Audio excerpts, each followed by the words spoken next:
સુરતમાં food poisoning બાદ મનપાનું આરોગ્ય તંત્ર એક્શનમાં આવ્યું હોય તેમ માસૂમ 4 વર્ષની બાળકીના મોત બાદ હોટલ રેસ્ટોરન્ટમાં સઘન ચેકિંગ હાથ ધરી 223 સંસ્થા અને 77 ઢાબામાં તપાસ હાથ ધરાઈ હતી.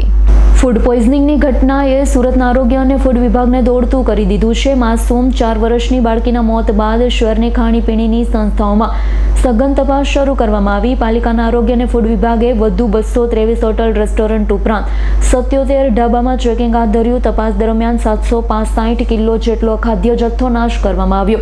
નિયમોનું પાલન નહીં કરનારી 149 સંસ્થાઓને નોટિસ ફટકારવામાં આવી, જ્યારે 7 હોટલ રેસ્ટોરન્ટ બંધ કરવામાં આવ્યા. સ્વચ્છતાનો અભાવ અને નિયમોની અવગણના બદલ પાલિકાએ કુલ 4.95 લાખ રૂપિયાનો દંડ ફટકાર્યો છે.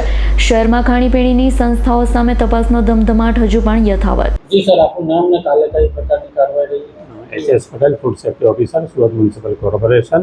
હાલમાં જે આપણે કાર્યવાહી ચાલી રહી છે ફૂડ ડિપાર્ટમેન્ટ અને સેનિટેટરના સ્ટાફ સાથે આપણે સુરત કોર્પોરેશનના દરેક વિસ્તારોમાંથી, દરેક ઝોનોમાંથી હોટલ રેસ્ટોરન્ટ ચેક કરવાની કામગીરી ચાલી રહી છે.